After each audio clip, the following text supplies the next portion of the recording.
malheureusement, je crois qu'il y ait une escalade, c'est le mot que je cherchais, qu'il y ait une escalade de la violence.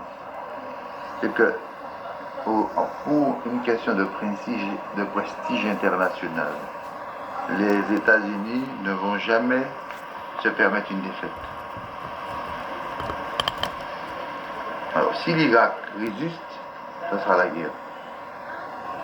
À moins qu'il y ait une solution plus intelligible, qui est celle de la paix, par les voies diplomatiques. Est-ce que nous n'assisterons pas à un deuxième Hiroshima? Parce que les Américains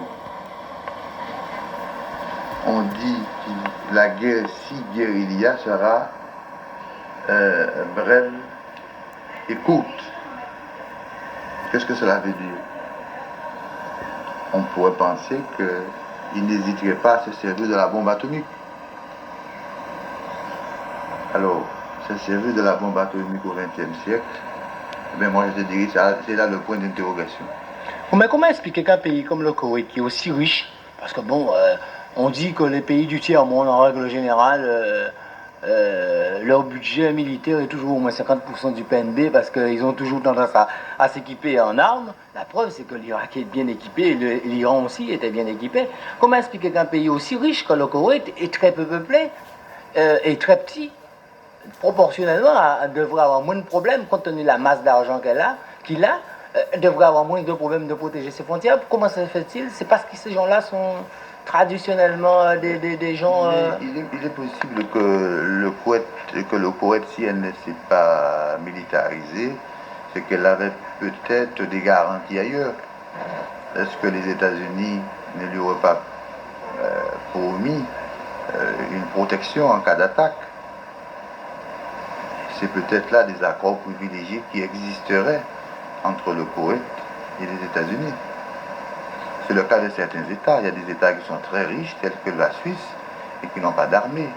Et c'est ce qui faisait leur puissance finalement. C'était le cas du Liban de l'époque, considéré comme étant la Suisse du Proche-Orient. Il y a beaucoup d'États qui sont riches et qui constituent, si tu veux, des réserves financières où tous les capitalistes internationaux venaient cacher leur argent, mettre leur argent. Et qui du même coup étaient pratiquement défendus par tous les États. Parce qu'ils étaient considérés comme des pays pacifiques. Bon, seuls certains États du Golfe sont militarisés parce qu'ils avaient des problèmes permanents. C'était le cas de l'Irak, de la Syrie.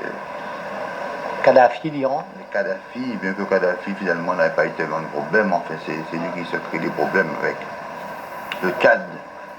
Peut-être qu'il a des visées expansionnistes, je ne sais pas.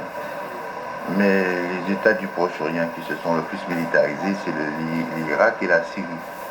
D'accord, finalement, si je dois prendre le sentiment général, je dirais, de la communauté, en tout cas pour ta part, c'est que de votre côté, vous êtes en train de, je dirais, comme on dit, on va le supporter pour qu'il n'y ait pas la guerre, mais on se demande vraiment est-ce qu'il y a une solution. La seule solution serait Je crois qu'actuellement, nous sommes tous placés à la même enseigne, enfin je dis toutes les composantes de la société guadeloupéenne, et je dirais même toutes les nations. Je ne pense pas qu'il y ait une nation actuellement qui souhaite véritablement la guerre au fond d'elle-même. C'est-à-dire, il y a une situation de fait provoquée peut-être par la cupidité ou pas de certains, par l'orgueil des autres, mais je ne voudrais pas que ce soit les individus, les déshérités qui en fassent les frais.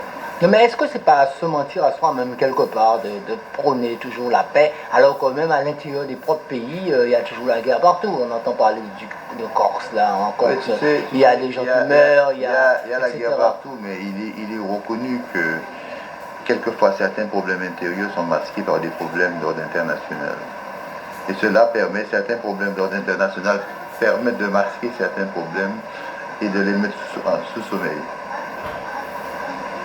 Donc, alors, si tu devais conclure, en donnant ton point de vue sur ça. Mon point de vue, c'est-à-dire en essayant de résumer, en essayant de repêcher certaines idées, je dirais personnellement, je suis contre la guerre.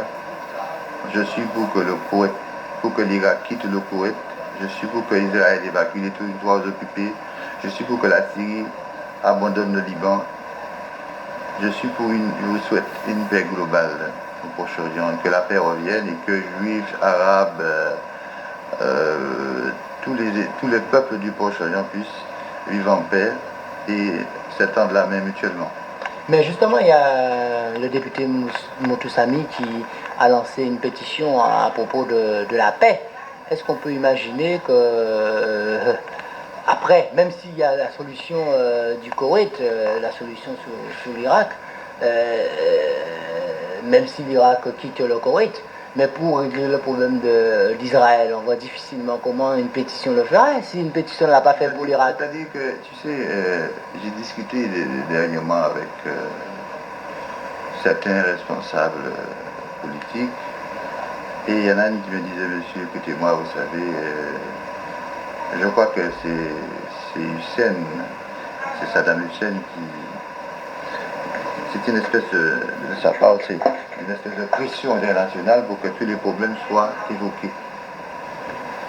Et je crois que c'est pour la première fois, depuis une trentaine d'années, que on parle des véritables problèmes du Proche-Orient. Donc, est-ce que sans le problème du Golfe, est-ce que sans l'occupation du Koweït, on aurait parlé du problème des territoires occupés? Je ne le sais pas. En tout cas, je ne le pense pas. Tout en condamnant Saddam Hussein, c'est un bien pour un mal, c'est un mal pour un bien. Je dis tout en le condamnant.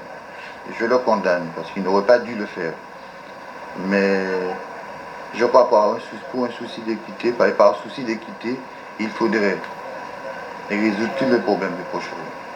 Bah alors, en tout cas, c'est sous ces mots qu'on va se quitter, et puis finalement, on va donner la parole aux éditeurs et à d'autres personnes sur ce problème qui est quand même un grave problème, puisque la date fatidique devrait être le 15 janvier, et si on en croit les Américains, si c'est bref, le 17 janvier, normalement, ça devrait être terminé en 48 heures. Guerre éclair. Je ne souhaite pas la guerre, bien qu'en restant pessimiste, je crois que les hommes ont, au fond d'eux-mêmes, quand même suffisamment de lucidité pour ne pas aller jusque-là. D'accord, en tout cas, je te remercie. Ouais.